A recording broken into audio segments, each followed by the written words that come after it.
Hello everyone and welcome to my stitch with me today. It's Monday the 13th of February today, and I'm working on one of my larger pieces. This is called Riverwalk Charm by Ruane Manning. It is a heaven and earth design, and currently it's my focus piece, so I have been steadily working quite a lot, making quite a good amount of progress on this piece, hoping to finish it in about a couple of years. But today I'm going to be working on this section here at the very top of the chart. I'll just put a picture up where you can see where I'm actually working. And what I'm doing is 2 over 1/10 stitch, and I'm working down at the moment vertically, and I'm working across, and sometimes I know you can't see it this other end, but sometimes I've been doing a little bit of cross country when the urge strikes, but not too much. But mostly just sort of snaking my way down. As you can see, I've got quite a hard line here going all the way, and I'd like to kind of reach the end and go back again and maybe work downwards into maybe by page. I'm not quite sure yet. It's sort of one of those things where you don't really know for sure. After a while being a stitcher, you tend to sort of chop and change your mind a little bit once you've tried a few different things here and there. So I am working with 2 strands, and what I do is, because I have had people asking me various questions again about how I'm currently doing my stitching, and it's kind of been the same for a number of years now. I have most of my whips on a Q-snap, and they are on my Lowry stand. Sometimes, depending on the project I'm doing, sometimes I will work in a hoop or on the Q-snap on my lap, but if I'm going to work on my lap, I'd much rather have a much smaller Q-snap than this one, which is the 11 by 17 inch. So the 17 inches is the length and the 11 inches is high, and it's very difficult to stitch like that on your lap, to be honest. Not something most people would find comfortable anyway. So I've kind of got used to stitching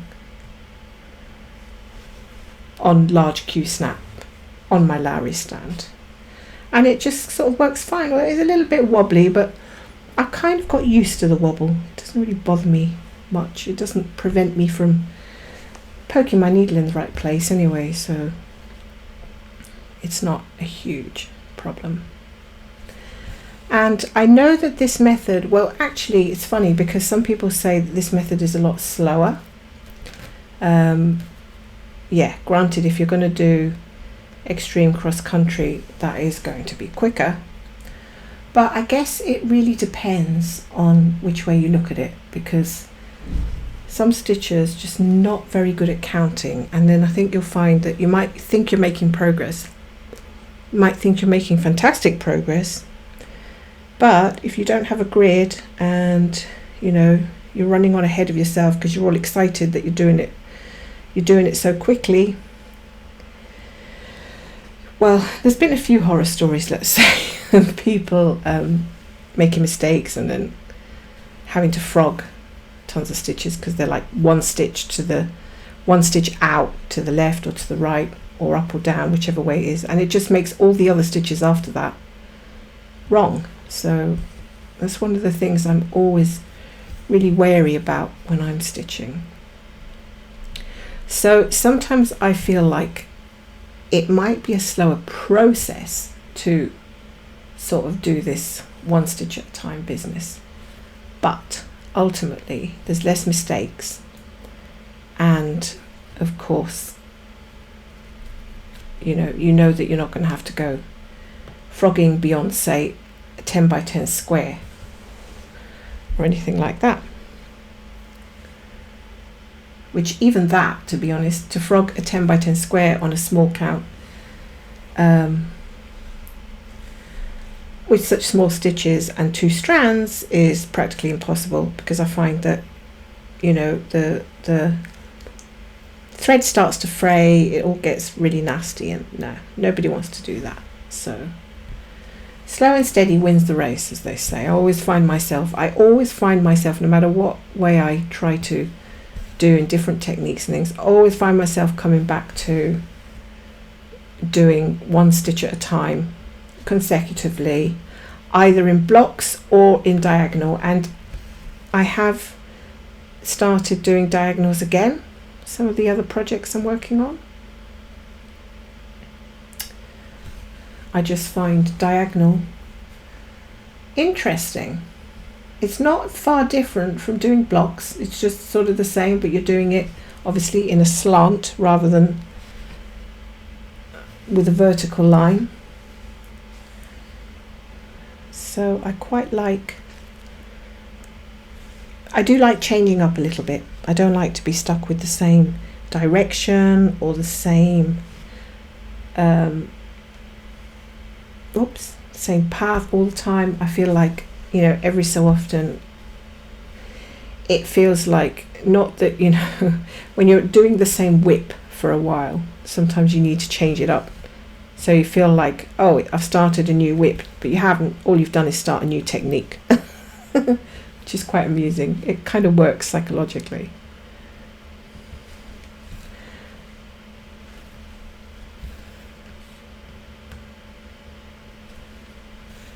So it's been one of those weeks that's gone really fast.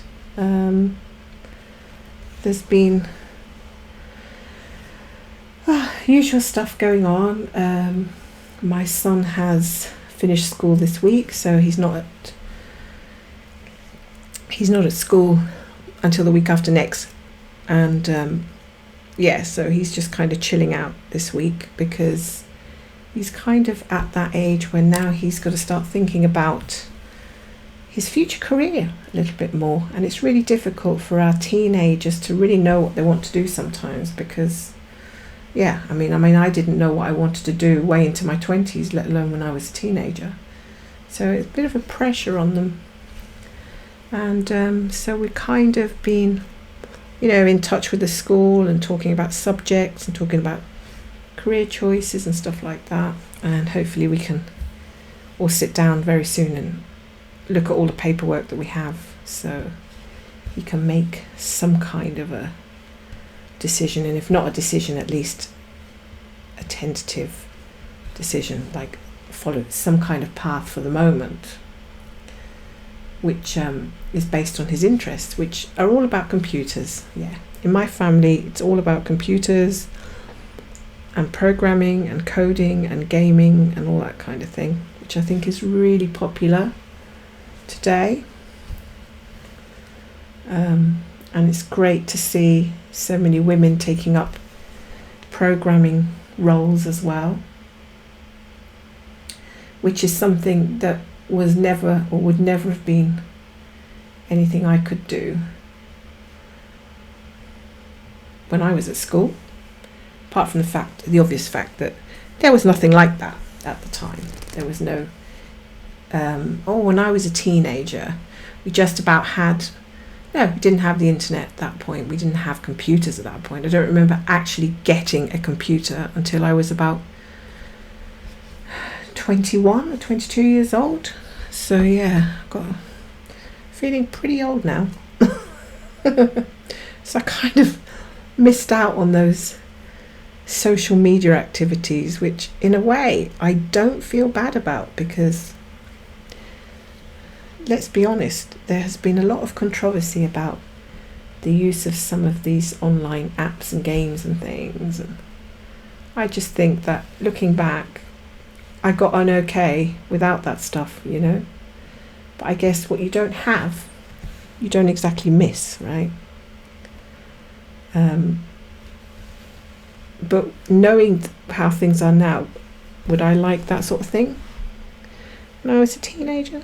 I don't think so, because I think that when you have a lot of friendships, face-to-face friendships things are more apparent, they're more clear, there's less danger of being groomed and all that stuff. And yeah, and being the kind of teenager that I was, where I was sort of a little bit of a crazy person, I don't know if I wouldn't have been a little less cautious than some.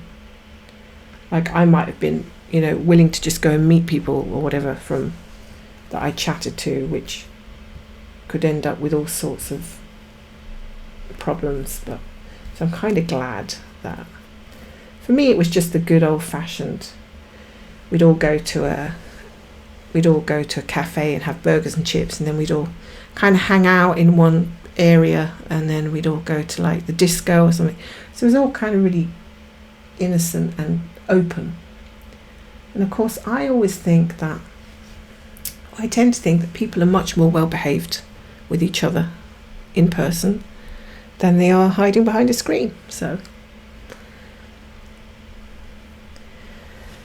for me, I'm sort of glad that I'm not a young person today, to be honest. But yeah, you know, guess that's life. You get what you get. You don't get any choices as to when you're born and what you have to do or not do.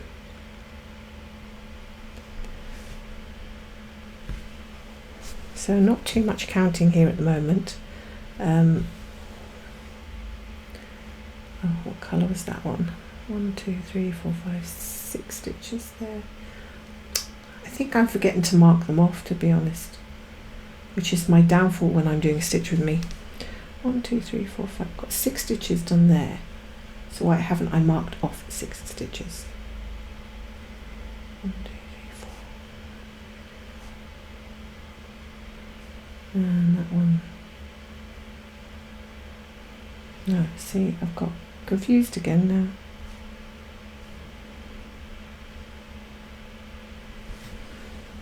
That one doesn't go down there. 1, 2, 3, 4, 5. Okay, that's that one. Yeah, I was parking it in the right place. I just hadn't done the little parking symbol. If you forget to do the little parking symbol on Pattern Keeper, it can be really confusing.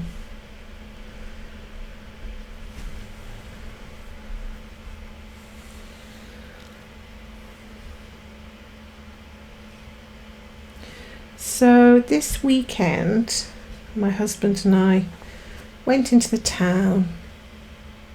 We had a really nice bite to eat, and I went to the Opticians because I had to get my eyes tested, which I do every couple of years, so it's just like a standard test, and everything was good. So I had to order some new specs because the distance ones I had have been lost, and I'm kind of starting to miss them now, because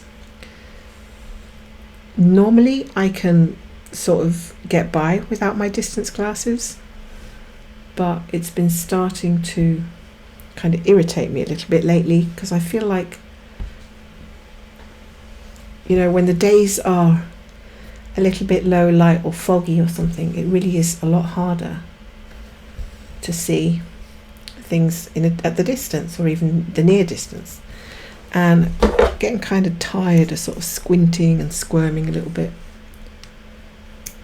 So I thought, you know, I should really just go and get some new distance glasses instead of just trying to, you know, avoid it.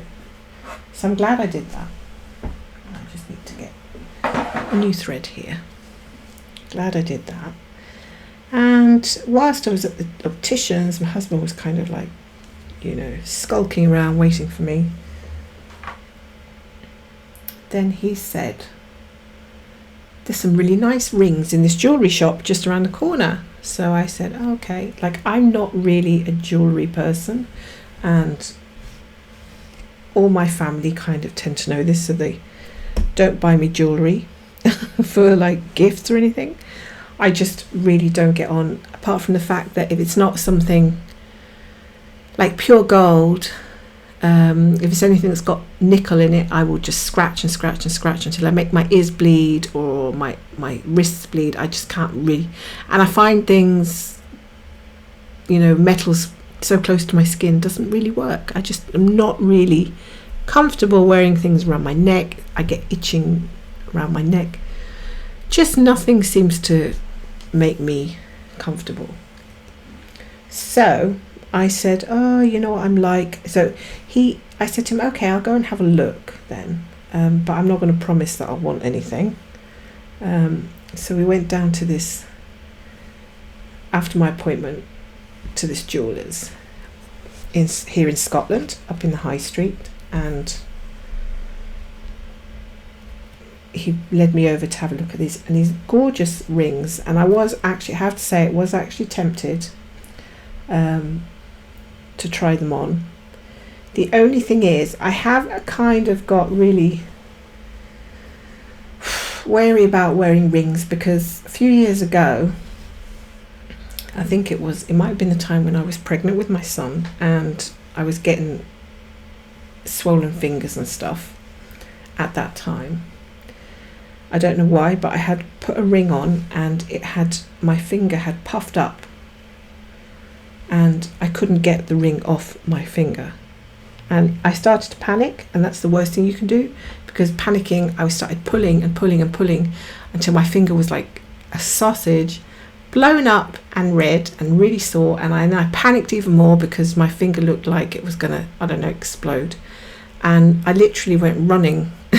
I didn't know whether to call an ambulance or to call, I don't know who. I thought, oh my God, I'm going to get like a blood clot or something in my finger.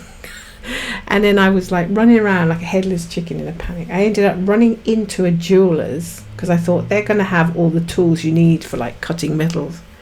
Went into a jeweller's and I just ran up to the first person and said, oh my God, my ring is stuck, And like they were really nice, like, oh, don't worry, sit down, don't pull it, just don't panic, you'll be fine. And then I had to go into the back of the shop where the guy who sort of sets the jewels or does all the like stuff that you do to add the gemstones and cut them and cut the metals. So he comes along with this like big pair of pliers or something. And I said, oh my God, what are you going to do? And he says, well, I can try and cut it off while it's on your finger. That's the only thing I can do, really. So yeah, it was difficult. I felt like I was getting my hand chopped off. So I put my hand down and he had to slide it underneath the ring and snap the ring in two so that it would come off. Because by that point I had tried with like soap and water and everything else, and it just wasn't budging, because I had just basically got into a panic and been pulling at it. Anyway, long story short, I don't ever want to repeat that experience again. So every time I put a ring on, I know it was like a circumstance that is different to today, because A, I'm not pregnant, and B, I probably wouldn't have done the same panicking thing of trying to pull the ring off when you shouldn't. But still, I got that experience in the back of my mind. It doesn't exactly help when I put rings on my fingers. So anyway, I said, okay, fine, but it has to be big enough that it's not going to fall off, but just big enough that it stays on my finger without, that I can just slide it off. Like, I don't want a tight ring on my finger. So then I relaxed into it and I found one I like, which is the one I'm wearing right now. This is the ring that I purchased. I'll see if I can slip it off and hold it up to the light a little bit better. I'll try and put some light onto it. I don't know whether you can see well, but it's a really shiny, lovely ring, and it's silver, and it's the stone is called sandstone. It's really very sparkly, and I didn't know much about it until I got home and looked it up. Actually, to me it represents the sky, the universe. It's got all these like twinkling little things inside, looks like stars twinkling. I thought that was adorable. So yeah, this was the stone for me, and it's actually a Celtic design. So Celtic designs I really love. My husband is Irish. He's born and bred in Ireland, so we have that Celtic connection. and it fits really nice. I mean, I only have to give it a teeny little push and it's down, but it's not like tight. I mean, I can easily, slip that off. However, yeah, I'm forever cautious. And I looked up this stone and it said that it would bring good luck. It's a good luck stone, and that it sort of replaces negative energy with positive energy, which is really a good thing for me. So I like and need a little bit more positive energy around at the moment.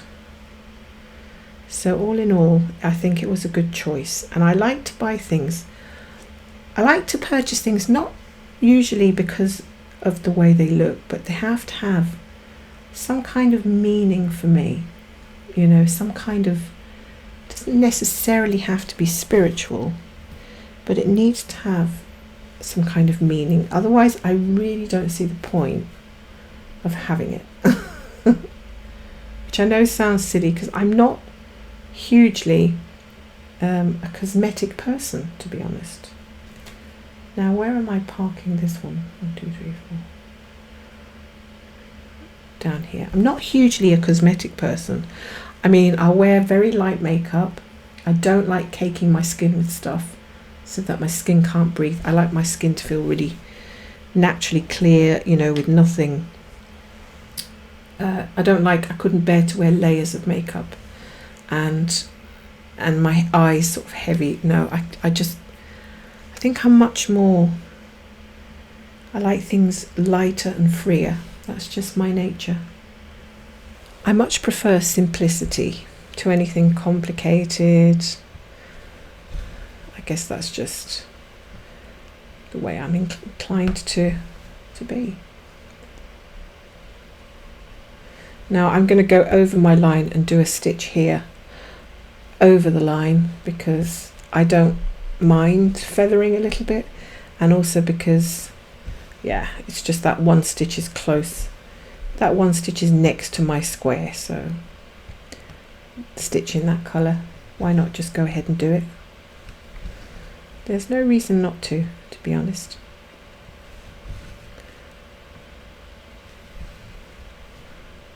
So at the moment I'm filling in all this crazy confetti up in this sky, in this tree, and I've often thought, should I just go and do something more interesting further down where the buildings are, or where the table and chairs are in this chart or something? Then I think, no, at the end of the day it's just going to be the same thing, one stitch after the other, and I don't want to be impatient about getting the areas done, because I know that if I do that as well, if I go down and start filling in all the interesting bits, it's harder for me to come back up and fill in the less interesting bits. So I'm trying to look at them now as being just as interesting, which they are. And you look at this, I think it's stunning, really, all by itself. All these beautiful blends of colour are really just stunning. So I don't want to think of it as boring. I don't want to think of anything in the picture as being the boring part or tedious part, but I do get, I don't know how to phrase it, background-itis or burnt out on background. That's a good one. Do sometimes get boob. Hashtag boob. If anybody gets hashtag boob, burnt out on background, please let me know. I am coining this term. It's hashtag BO, burnt out on background. Well, that's exactly what happened to me a little while back, and it caused me to narrow down my hate focus, because I think I got to the point where I was just like, I'm totally had enough of everything I'm doing just being a background. So I had to readjust my crown, take a break, take a deep breath, think about what I really want to be stitching, and then go from there. And if that changes, so be it. But at least, you know, I had to create some kind of forward focus ahead, which is always a good thing to do. Like, don't be scared to change things. And don't be scared. Don't feel obliged to continue with whatever it is you're doing just because you feel like you should. No, there's no should. If you don't want to continue something, you really, really, really don't want to continue something, just put it down, put it away, pick up something else, because I don't get, you know, I don't feel bad about putting stuff aside. I really don't. I feel bad about doing something that I'm not invested in or that I'm not really enjoying. I think that's worse, is losing all those hours, or more hours, than not admitting to yourself that things aren't working. So yeah, going forward, I'm happy with what I'm doing. And I did go back yesterday and do a little bit of my sad fairy chart because I just felt like it. I wanted to do some on her, and that was good. That was fine. I'm not gonna tell myself off for that. It was nice to see her again, and I should maybe come back and do a little bit of a stitch with me on my sad fairy, because she's going to like 50%. She's on the 50% run now, and I feel like, you know, she's not a chart that I'm going to let go now, because I've actually got to the 50%.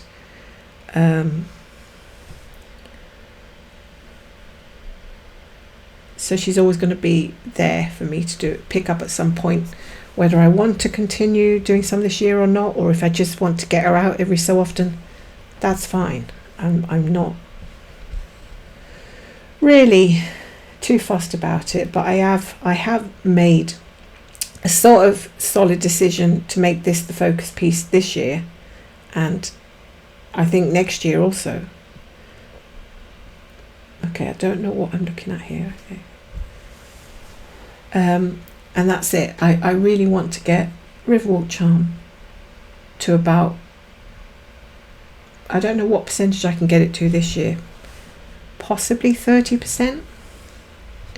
No, more than that. Should get to more than that. Maybe 40, because I'm currently at 27%. So I should hopefully do more than 10% the rest of this year.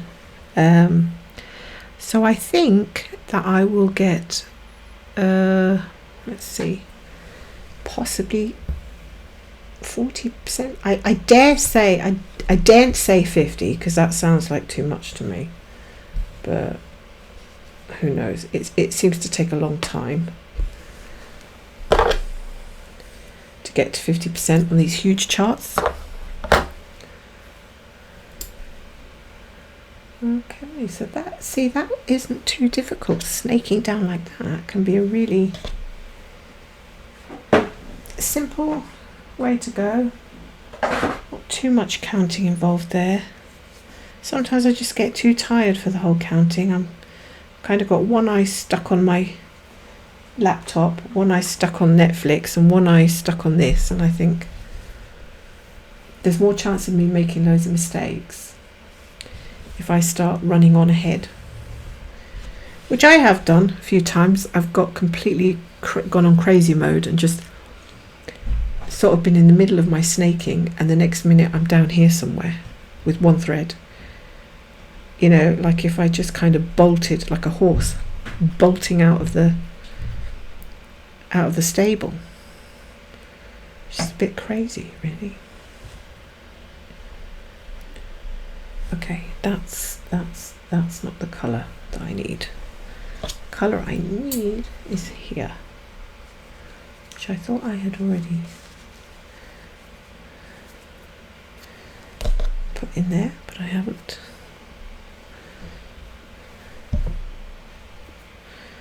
Okay, so there seems to be a lot of browns here at the moment that I'm working on. A lot of browns. I need to get either one long strand or two strands that are the same length, which seems to be a bit, for the longer that I'm doing this chart, the harder it is to get a decent strand, because there are so many fiddly bits, fiddly lengths and different sizes. It's really not funny.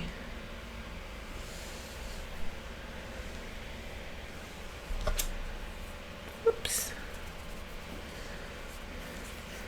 So I've been asked a question on one of my videos, can't remember which one it is, and I'm going to answer that question as soon as I get to a thread that I need to end, because I have been asked by somebody, I don't know the name at the moment, how do I end the thread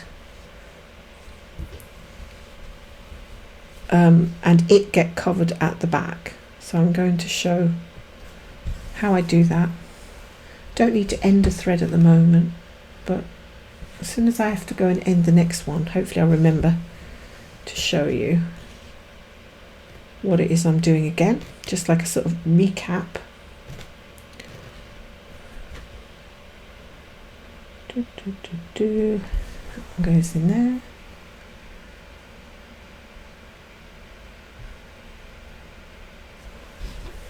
So the thing with having all these strands, I'm fairly used to all these strands at the front of my canvas by now.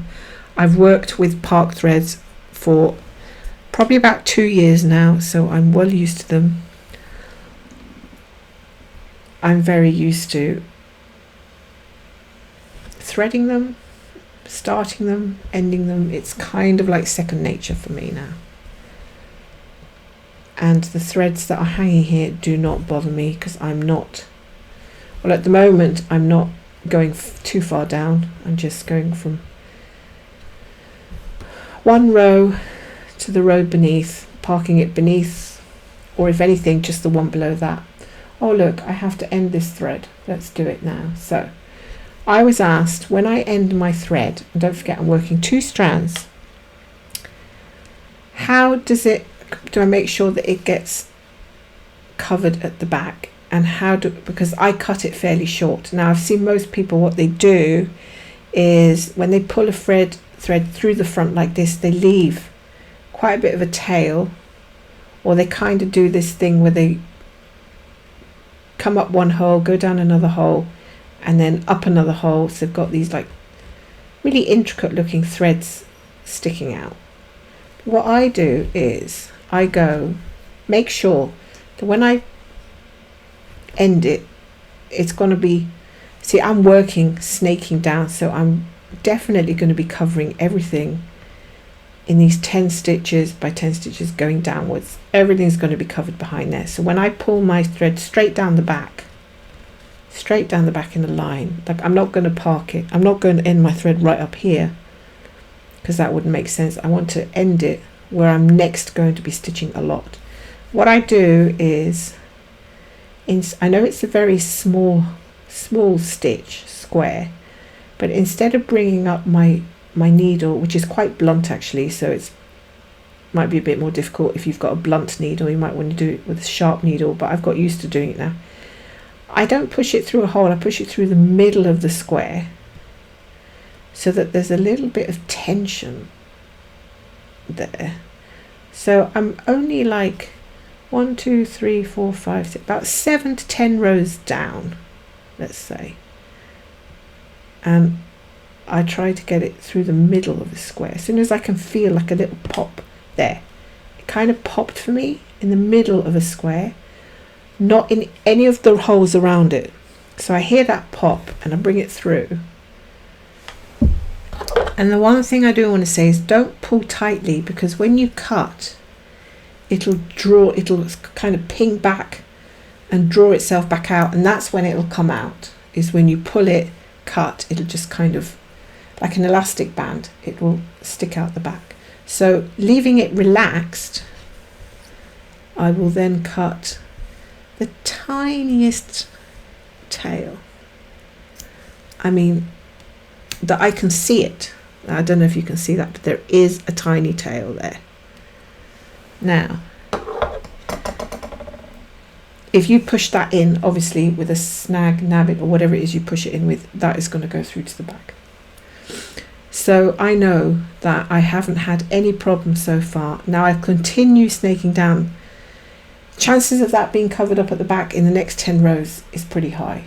If not the first, second or third, fourth, at least the 5th row. Because it's not very long and it hasn't got anywhere else to go. But if you do a long one, there's more chance of it, you know, coming out of the back and hanging where it's not going to be covered. So that, for me, that little piece sticking out there, once I get to that stitch, that thread behind is already going to be covered up, so I can push that back in, continue the stitching along. But remember what I said about don't pull the thread and then cut it. Just leave it relaxed and then cut it. And now I stitch in a certain way that this works for me. You might stitch in a way that it doesn't work for you. You have to test it. There's no point thinking just because it works for me, it's going to work for you. It might not.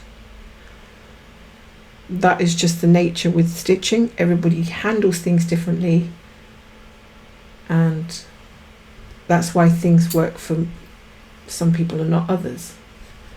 So since I started doing that and it worked for me, now when I go stitching downwards, I can look at the back, and I don't do it very often now. But when I take this off the frame and look at the back, it's always covered up. Because things are always going to be a little bit thick behind there when you're using 2 strands anyway. So it's covered up for me. So that means it's working for me. Now it's probably going to get covered up in the next 10 to 15 stitches across.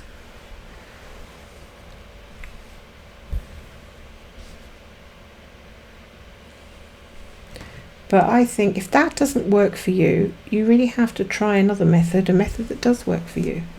But I hope that explains it, and can't remember now if I was doing that with the 1 strand. I possibly was. I think 1 strand is easier to end because it's obviously it's not as thick as 2 strands. With 1 strand, you can try like the pin stitch and everything. I think the pin stitch with 2 strands on 25 count and above, I don't know how easy that is. I think I tried it and found it very awkward. So I think it didn't work for me, otherwise I think I'd still be doing it. Yeah, the pin stitch is a good way to end your thread.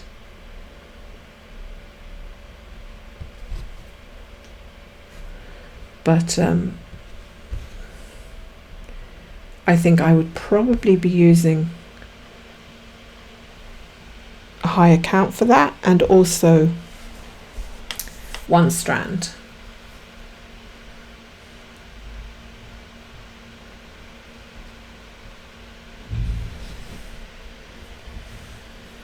So let's have a look. 38 minutes. I've done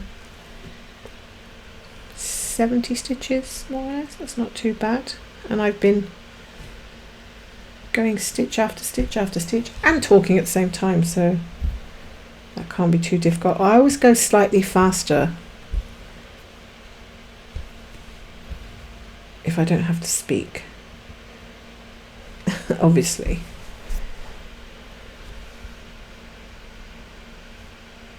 So sometimes I will do a stitch, come down and do a stitch on the next row when it's just there's nothing there blocking it or anything. I just think, well, what's the reason not to do the stitch, and then park it in the one below that.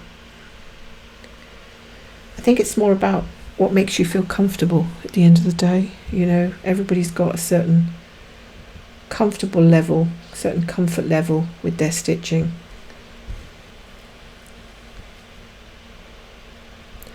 Whoops. I prefer to use a blunter needle as well, because it doesn't get scratchy.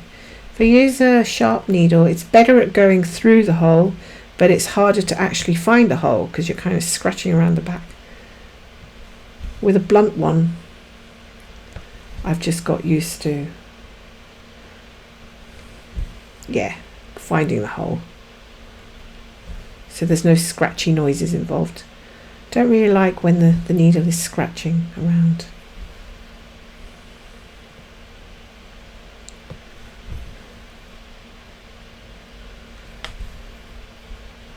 So since I started focusing on this chart, I've kind of fallen in love with it all over again.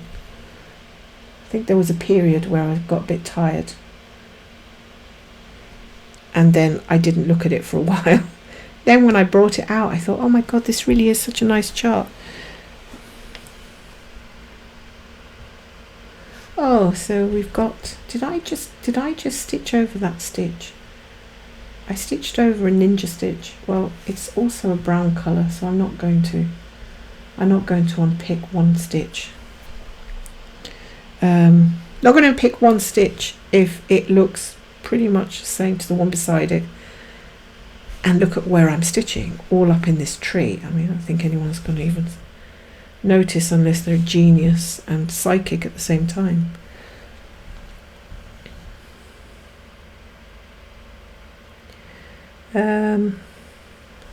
Yeah, lovely spread of reds and greens, browns. I think this chart is just as nice to stitch in the spring as it is in the autumn. We'll stitch here, and we'll stitch down there. Okay. Again, I'm going to end my thread. So, if I didn't do it very good the last time, let's see, I want to make sure you can actually see. Why is the camera not focusing now? Okay, there we are. I'm going to push it through, but I'm going to find about seven rows down. I'm going to find where the tension is best until I get that pop. And I don't ever worry about breaking the fabric because that's never happened to me yet. There, it popped through a stitch. And then I don't want to pull it too hard, just relax it. Leave the tiniest tail.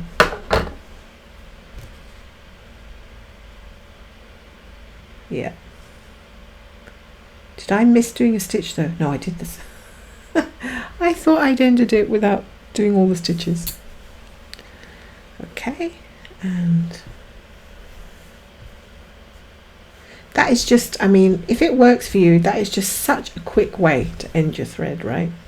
But if, I mean, do check that it gets covered at the back, because if it doesn't get covered at the back, then there's no point, you know. And if you feel like you want to leave a slightly longer thread, you can do that too.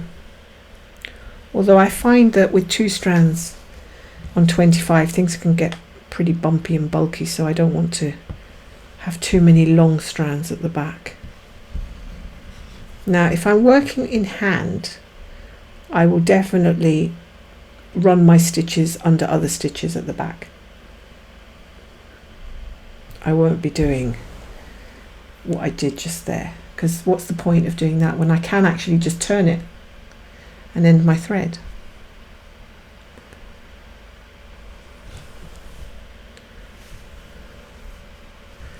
So there's something really relaxing about doing this snaking business. I learned to do the snaking, I think it was from Needle Ninja, and I don't know if Needle Ninja was the original snaking mastermind or whether it was something she tweaked from somewhere else. I do not know, but it is quite a popular way to stitch, actually. Just there. So basically when I'm working it, I push these threads over and I hold them. I know some people use these bob ease, I think they're called, things, but I just use my Needleminders, and I park the threads I'm not using behind on the left and the threads I'm not using on the right, and I just have the threads that I'm using in the area loose. So these are all these are all working threads, which makes more sense. And before you know it, you've done another 300 or 400 stitches and watched a whole Netflix series at the same time. There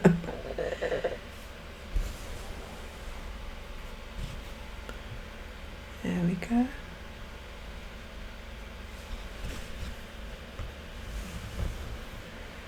So if something's working, there's no need to fix it, right? Just continue with what's working.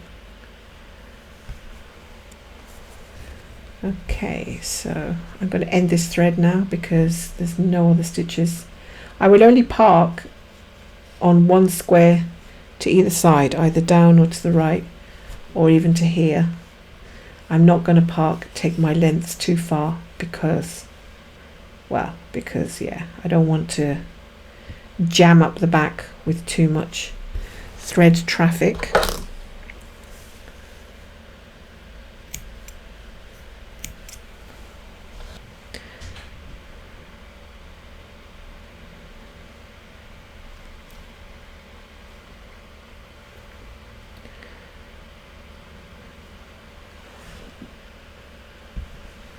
So that's just about a whole square done. A very confetti square.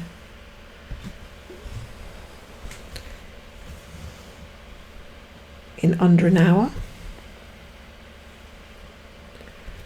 which I don't think is too bad going.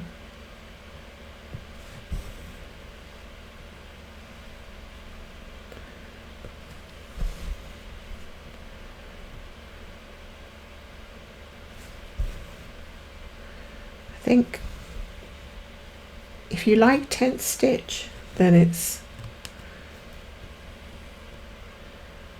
the stitch for you. I think I've parked something in the wrong place. Have I? No. I'm going to end this thread again. So funnily enough, some people are 10th stitches and full cross stitches, and other people are either one or the other. So I think that's what I've discovered around flosstube, which is really cool actually, because if you can do both, if you like both, you can actually choose which method you'd like to do for which chart.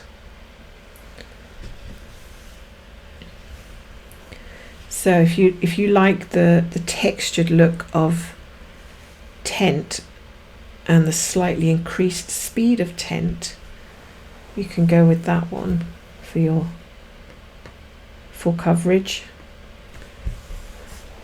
If you like the more consistently spread look and smoother look, I definitely think it looks a lot smoother, less like needlepoint tapestry. The 1/1 full cross looks good too, but I think if you were to put something like that side by side on a wall, it'd be hard pressed to tell from an appropriate distance which one was the 1/1 full cross and which one was the tent.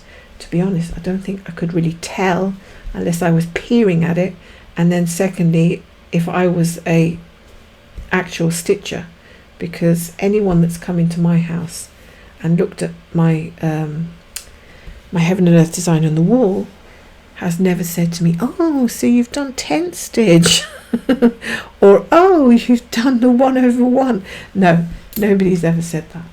So I wouldn't worry too much about that. I would just pick the one that you prefer to do method-wise. Okay, so that's my stitch with me finished for today. I'm so glad you could join me, and thank you for making it this far if you did. So yeah, it's great to share the stitching time with you, and hopefully it's been a little bit useful as well. So I hope to be back again soon. I will definitely be back near the end of this month to give you a little update on my whips and how much progress I have got done. So that will be a definite, and if I can find the time to come back and do another stitch from me, I may do that as well on one of my different projects. So until then, I hope you have a good week and enjoy your creativity and your stitching. So I'll see you again soon.